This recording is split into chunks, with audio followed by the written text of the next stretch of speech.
Good morning. Thank you.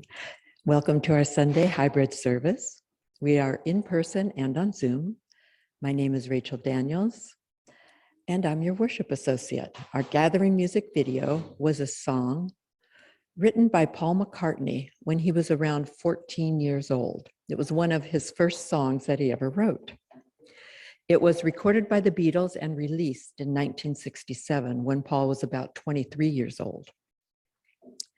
And it's a funny thing about age and ageism. I mean, who is old? And, you know, when is somebody quote unquote old and or over the hill? And I don't know about you guys, but for me, 64 is young. Yeah. Think about our first year of high school and looking at those high school seniors. Oh my gosh, they're so mature. And then you get 20 and you look at people over 30 and you go, oh, they're sort of old. Anybody over 40, that's just so ancient. So it's just all relative. And today's service is the first in a series of 4 with our fabulous guest minister, Reverend Celia. And the title is Aging is Natural, but Ageism is Not. Everywhere on Sunday mornings, Unitarians locally, nationally, and globally light the chalice to open our worship spaces. So if you have a candle nearby you at home, go ahead and light it, and Reverend Celia will light our chalice while we all read the chalice lighting words together, so please unmute. The words will be on your screen.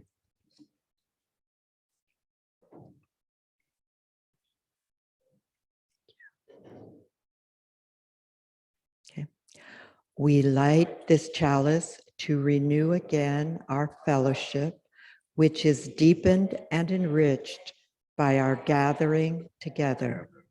This flame reminds us of the wider horizons of our human community that makes family of all of us. Thank you. Each Sunday, as we all know, is a collective effort. Scheduling the speakers, making coffee, caring for the building, setting up candles, having beautiful music, running the sound and PowerPoint, and more. And we're grateful to everyone for their efforts and their time and their generosity. Dawn will be putting up a slide that shows our upcoming services. Next week, which is also Easter and Passover, it will be our flower communion. So please bring a flower or plant or something to share. Our flower communion will be led by the soon-to-be Reverend Don West Jr. And again, soon is sort of like age, it's all relative. I think of Don as becoming a reverend soon, and maybe Don is thinking, oh my gosh, looking at all the requirements, thinking maybe not that soon. Well, who knows, it's all relative.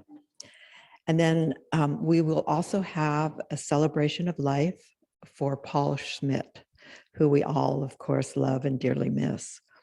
And it's planned, I think, during the flower communion service or immediately after. And there'll be a slideshow as well as people will have the opportunity to speak and pay tribute to Paul. And then after that, we have Yvette McDonald, who is passionate and fun and insightful, and she'll be starting her service, which of course we'll hear about probably, well, she's here in 2 weeks, so we'll hear more about that. And then just a couple of announcements. Next Thursday is the first Thursday of the month, which means that members of Tapestry and some members of this church, we go and help out at the alternative sleeping location, the shelter out in the canyon. And nobody's responsible for a full meal. You just bring a component of a meal. And if anyone would like to help out, you can see Pam or Paul, or probably quite a few people here know how to hook you up so you can get involved in that. And then every Monday, we have a Zoom at noon discussion. And everyone's welcome to attend. We send out a notice, it's all by Zoom and a link, and it gives you an opportunity, and Paul Bogdan, who's here, hosts, and it gives you an opportunity to get to know people just a little bit better and share what's going on in your life. And we always have fascinating topics, but often we don't have a chance to get to the topics because everyone else, is sharing and their lives are as fascinating. So it's a fun group. Our main doctrine in Unitarian Universalism is love. We are the church of the open mind, loving heart, and helping hand. We accept you for who and what you are. We recognize that each of us is on our own unique spiritual journey. We share the values of the 7 principles. And if you're here in the building, the 7 principles are on the back of your order of service.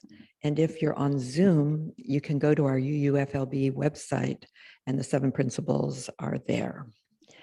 And then also Don West Jr., who's running our AV PowerPoint. He's doing a series on Be the Change, where we're exploring our UU principles. And so if you want to know more about Unitarian Universalism principles, you can join in that series too. And the next one is in May. But just keep in touch because it's a great series. As mentioned earlier, today's sermon is titled, Aging is Natural, but Ageism is Not. And this series is being put together by our awakened and astute returning guest minister, Reverend Celia Young. In this first segment, and again, it's one of a 4-part series on aging, Reverend Celia will help us to look at how we manage our aging and how our cultural perspectives impact attitudes towards aging. Reverend Celia will also draw attention to the importance of combating ageism. As an immigrant, Reverend Celia has lived between the East and West for her entire adult life, and that's given her a unique life experience and worldview.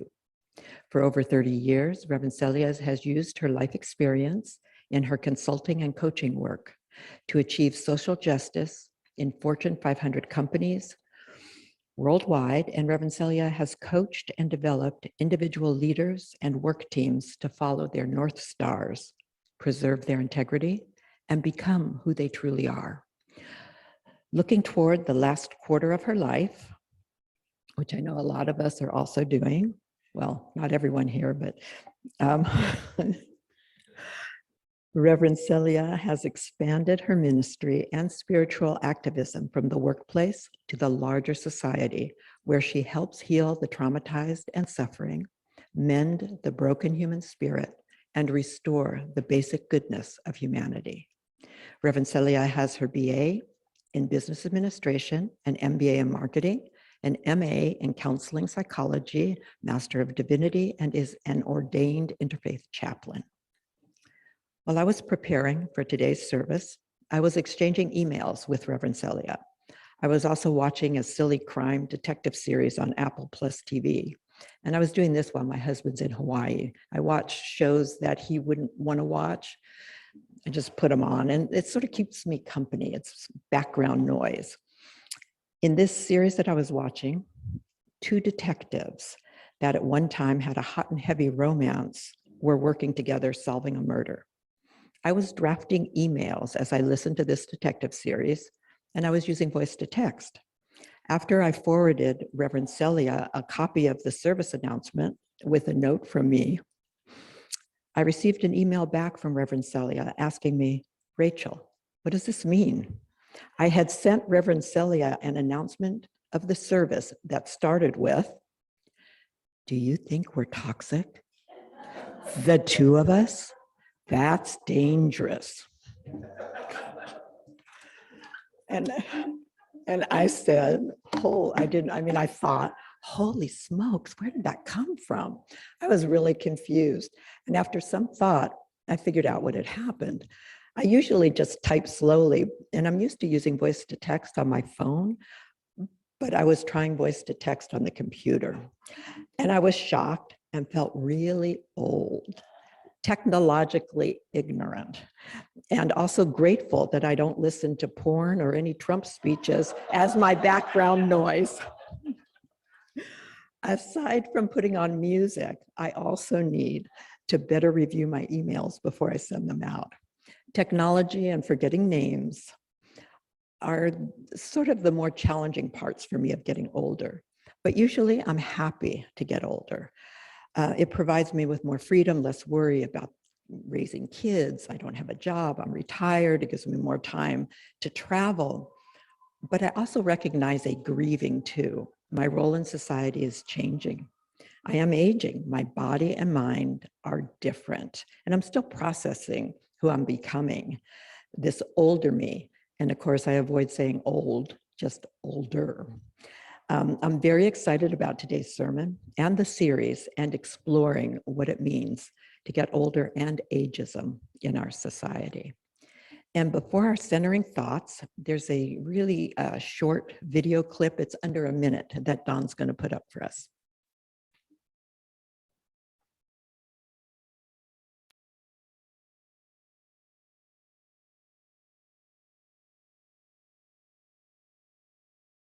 And there's weird things about aging that I didn't realize. Well, it's very hard if you were attractive. You know what I'm saying? You guys don't have to worry. But you are going to have to worry. I have friends, and I'm not going to name names, Goldie Hawn. I have not, that can't take getting older, you know? And she'll say, would you believe I have a grown-up daughter? And you're going to go, yes, no question. It's very hard for a woman to get older. Yeah. And older men, because I always faked orgasm, and now these old guys, you know, if you moan and groan in the wrong ear, they don't hear it. It's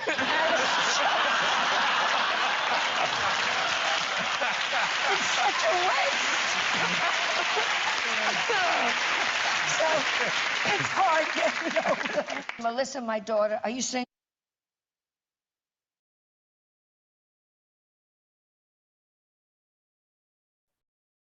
Gonna wait till this. Okay. Thank you, Don. Before our okay, so now we have our centering thoughts. There's 2 centering thoughts today. For those on Zoom, please unmute. And for everyone here in the building, we will read the centering thoughts together.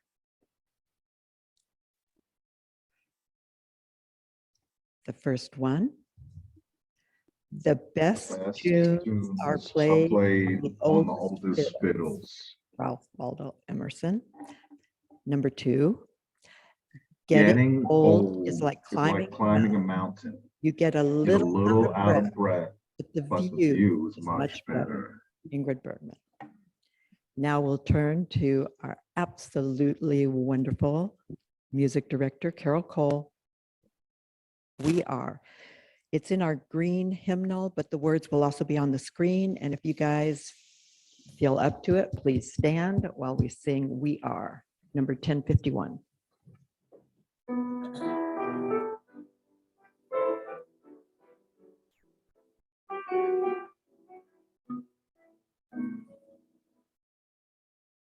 For each child that's born, a morning star rises, sings to the universe who we are.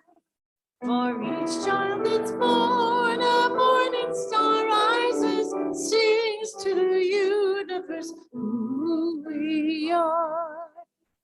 We are our grandmother's prayers. We are our grandfather's dreamings. We are the breath of our ancestors. We are the Spirit of God. We are mothers of courage, fathers of time. We are daughters of dust and the sons of great visions. We're sisters of mercy and brothers of love. We are lovers of life and the builders of nations. We're seekers of truth, keepers of faith. We are makers of peace and the wisdom of ages. We are our grandmother's prayers. We are our grandmother's dreamings.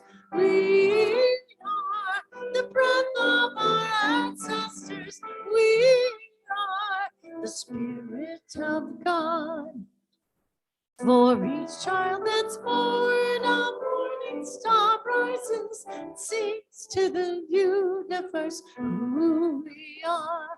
For each child that's born, a morning star rises, sings to the universe who we are.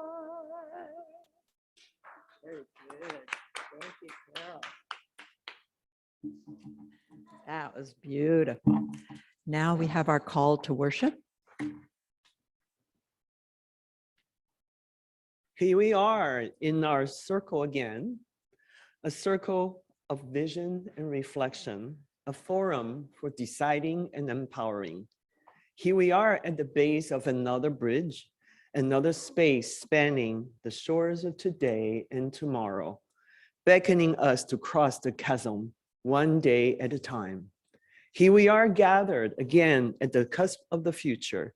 We are here in the circle of love and trust, brought to this moment by a series of choices and promises, by hope and gratitude, by our own shadow faced and befriended.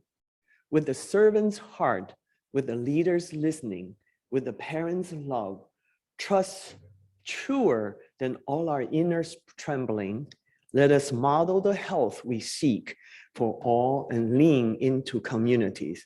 Somewhere out there, all we dream is possible. Somewhere in here, we're sowing the seeds. Let us worship together.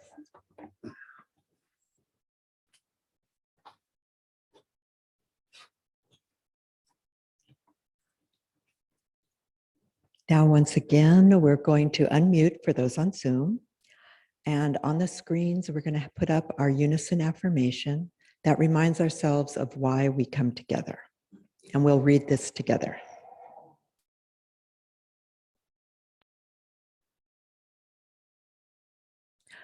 Love is the spirit of this fellowship and service of its law.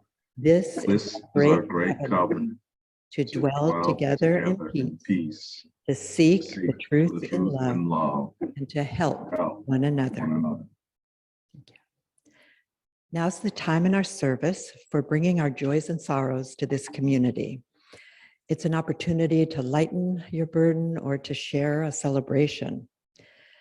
And we'll start, well, of course, my joy is to see Tom McGrew back here. For those of you who are on Zoom, you probably don't see Tom, but we're really happy that he's back. But we'll start with the people on Zoom, and Don will highlight you so you can share what's ever on your heart. That we show our love for this evolving community and by our financial support. And so Paul is going to pass the basket while Carol touches our hearts with her beautiful music. And then we will, after this, we'll sing to each other. We'll stand and sing to each other, and the words will be on the screen.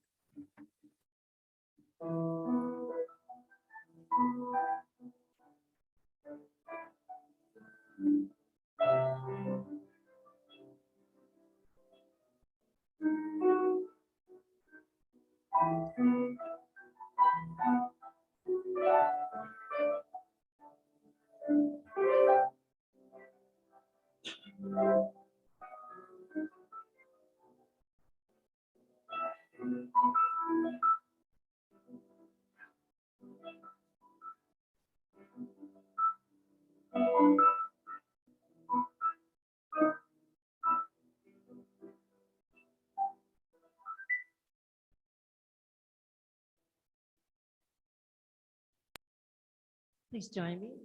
Stand if you'd like.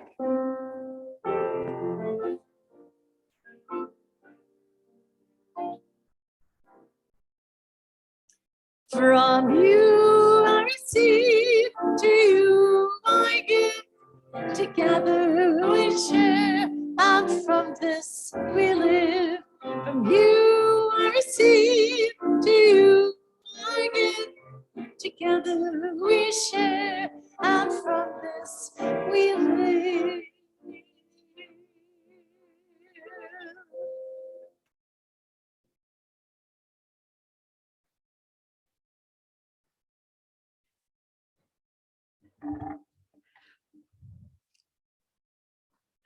Now we're going to take a moment to quiet our minds.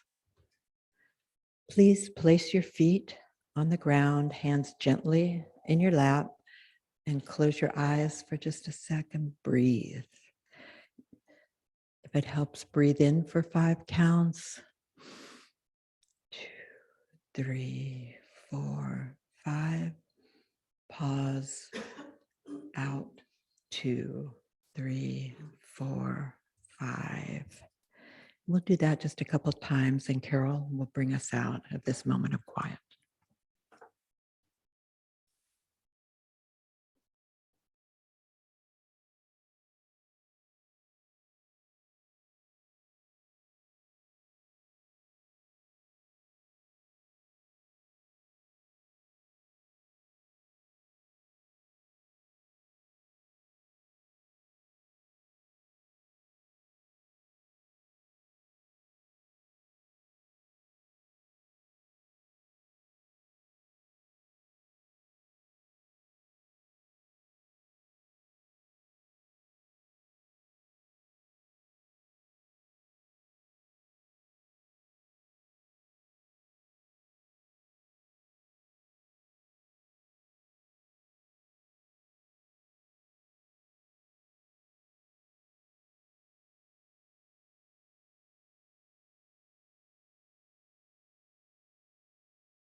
Good morning. Thank you for inviting me to speak on this very important subject. And this is the first one of the 4. So I hope you can attend to every one of these. I'm really grateful to explore this subject because it's something that pushes me to research and get into myself, which is a deep work. What is age? It's nothing but a number of numbers of years we lived. Aging is a process of our getting older.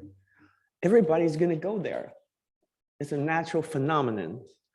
The question is how we will age. As if every time when I said how old I was, somebody would say, you don't look your age. As if they have a preconceived idea, a person of a certain age, what it's supposed to look like.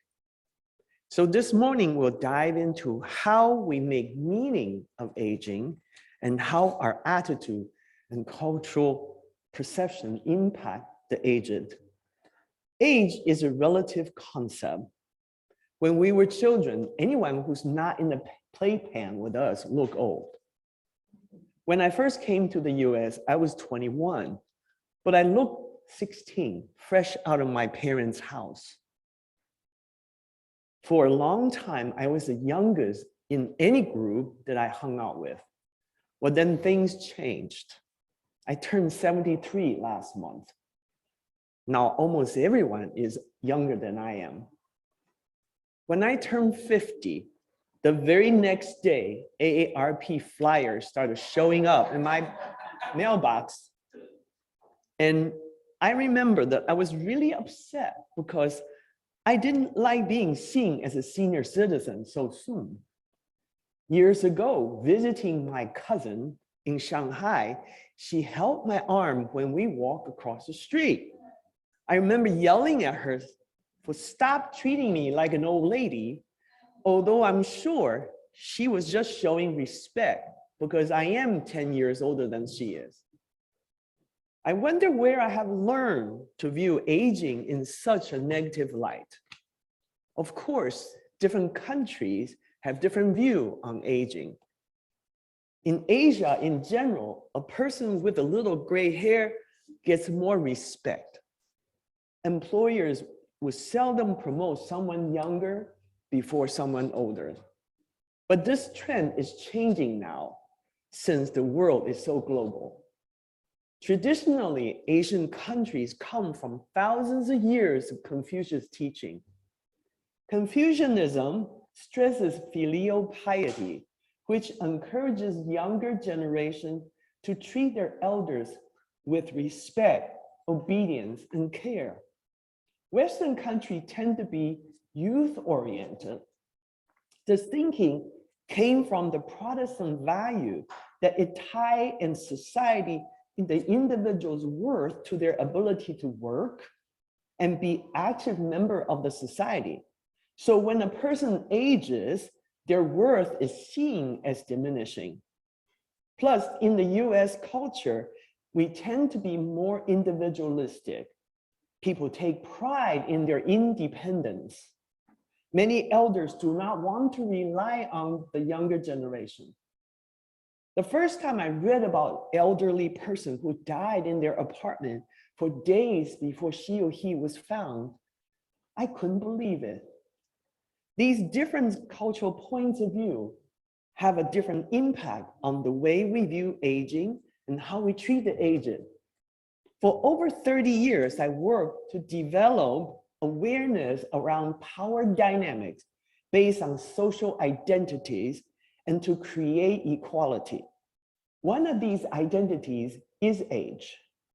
For a long time, baby boomers seem to be the dominant group that has the power to set the rules and have the power to control resources in the society.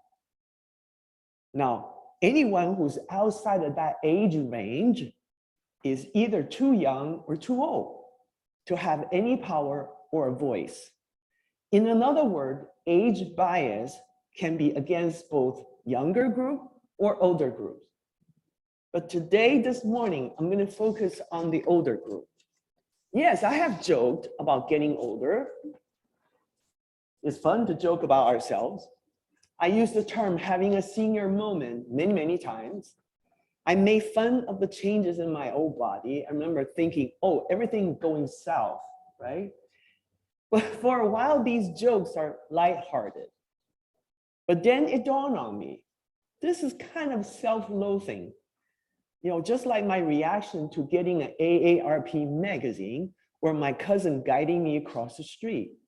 This insight led me to investigate how I feel about aging or getting older. Our self-loathing often comes from fear. It can include fear of death, fear of running out of time, fear of running out of money, fear of deteriorating health, or fear of losing communities and relationships. When this fear becomes a cultural pattern holding biases against the aged, we have a lot of challenges to overcome. Research shows that not all people automatically become frail when they get older, but society seems to hold this assumption.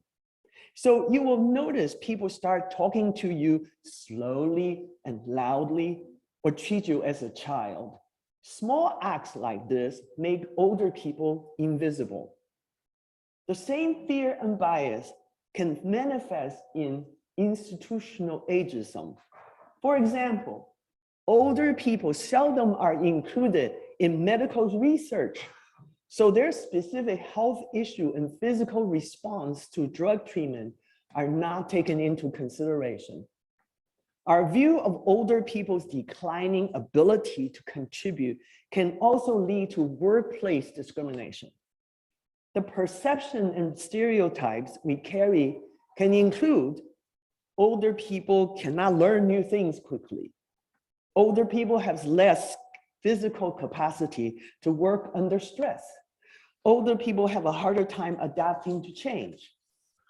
As baby boomers age out of the power range, they start to experience workplace discrimination, such as being forced to retire, being moved off important projects, or not getting pay raise. They often get passed over for promotion and start getting poorer performance review. Sometimes the work environment can become basically hostile. To bring a lawsuit against ageism is just as challenging as racism or sexism. Federal law requires that you prove ageism is the primary factor for your being discriminated against. Of course, the mass media also play a major role in perpetuating ageism. Youth image are used in the marketing of almost every product. This is also why cosmetic surgery is a big business.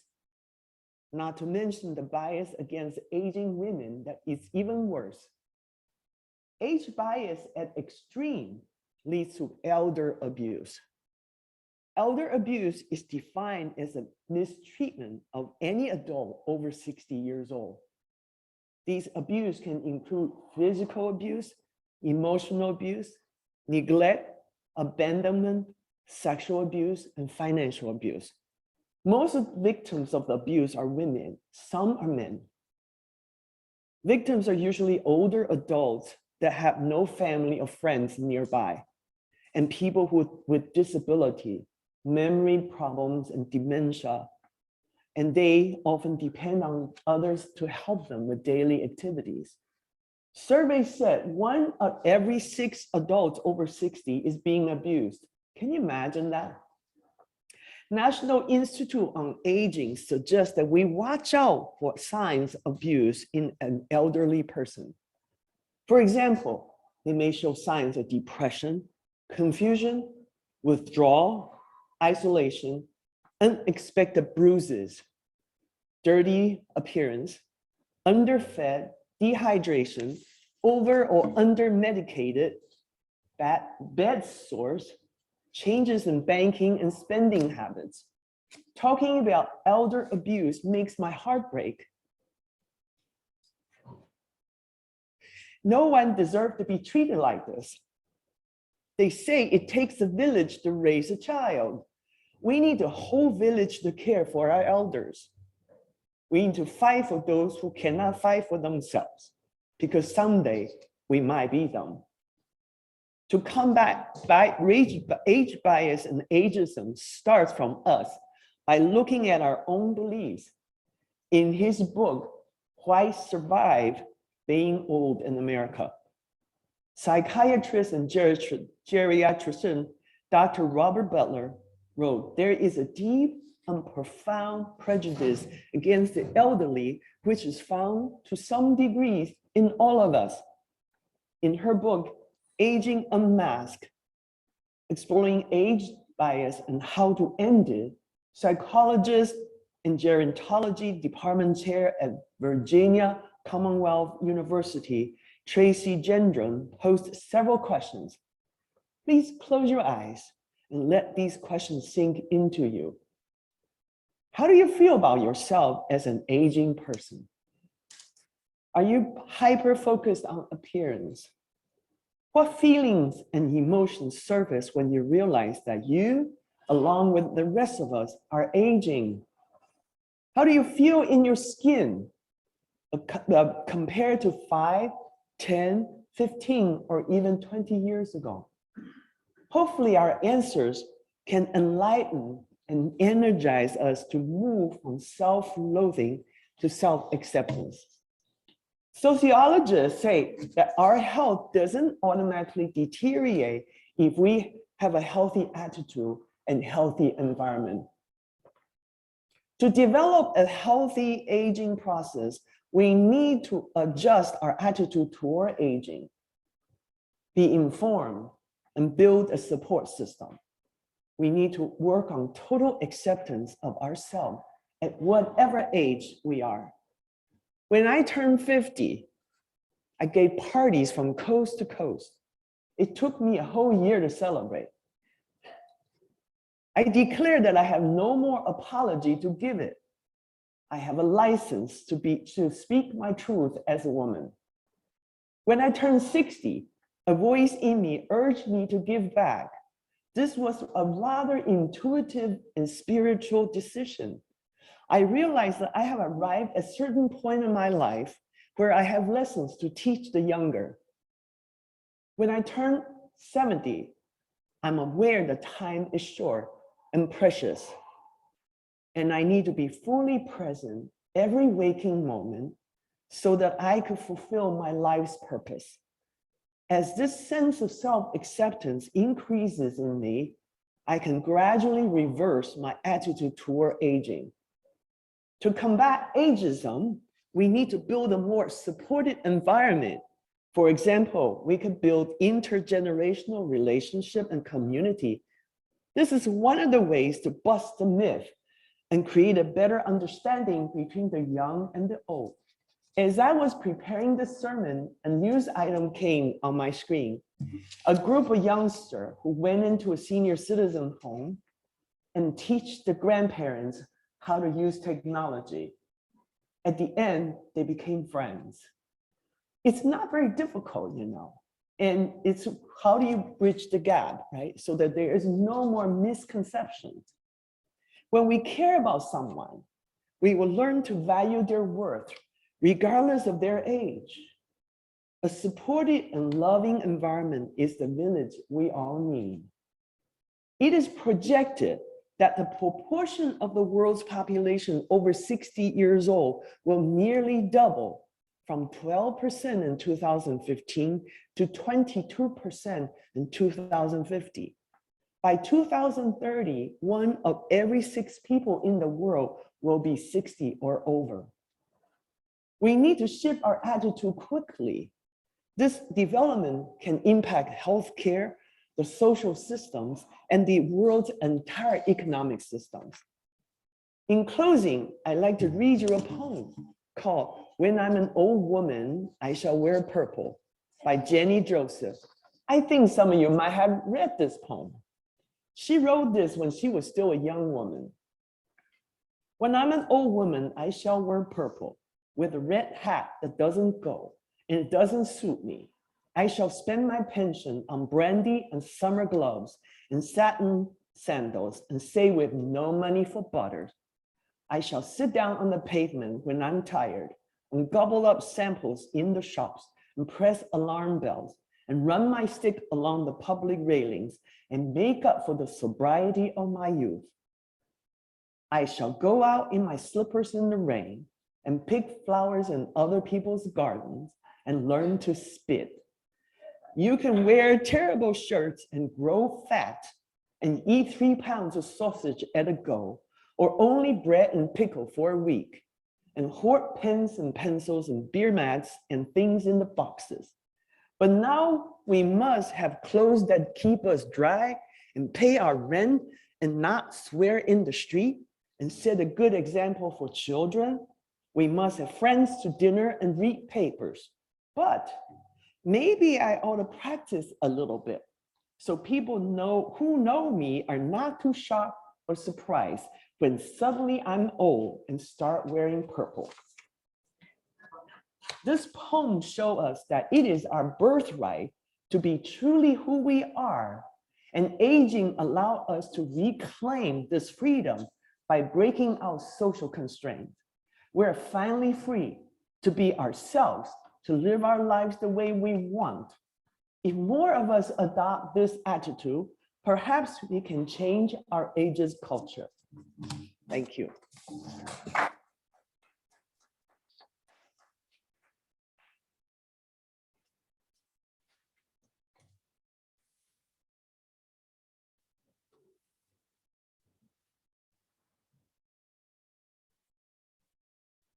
We're going to sing a song that we haven't sung for a while, and so I'm going to play it through once so y'all can hear it again. It's very short, and it's called "May Your Life Be as a Song." And so I'll go through it once, and then we'll sing it together twice through.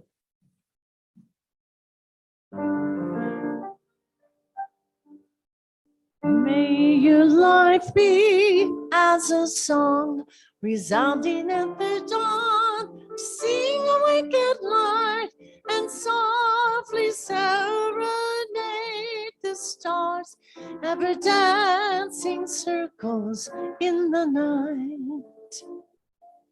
Ready? May your life be as a song resounding with the dawn, to sing awake the light and softly sound stars, ever dancing circles in the night. Once more.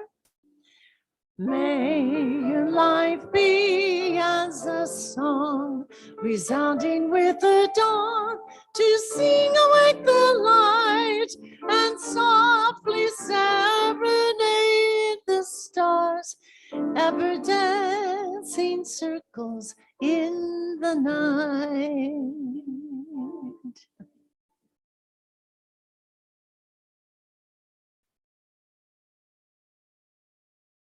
Thank you, Carol. Now we're going to extinguish the chalice. Thank you, Reverend Celia. And the chalice extinguishing words will be on your screen. We can read those together. If you're on Zoom, please unmute. This flame represents our intentional and unconditional love that we will carry with us, bringing light, friendship, and compassion into the world. We keep this flame lit in our hearts, sharing our light and smiles with all those we meet along the path. And hopefully we'll get outside to do that as well. Go forth in simplicity. Find and walk the path that leads to compassion and wisdom, and that leads to happiness, peace, and ease. Welcome the stranger and open your heart to the world in need of healing. Be courageous before the forces of hate. Hold and embody a vision of common good that serves the needs of all people. Amen. Now go in peace.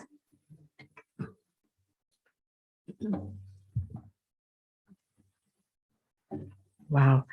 Before we go into our closing song, I just wanted to say that Reverend Celia has invited anyone that would like to go to lunch someplace very close to please join her. And Reverend Celia will be around for a few minutes to answer any questions. And now we'll make a circle and sing our closing song.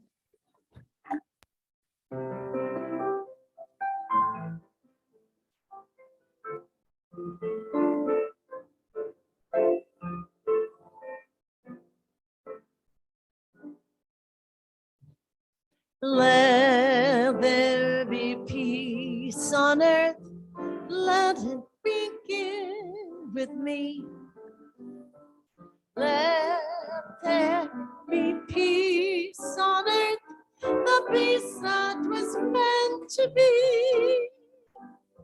With earth as our mother, we are family. Let us walk with each other in perfect harmony. Let peace begin with me. Let this be the moment now. With every step I take, let this be my solid vow. To take each moment, live each moment in peace, eternally.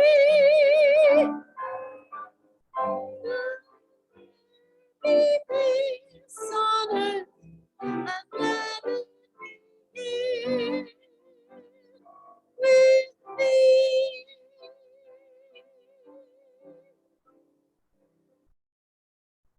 Have a lovely day.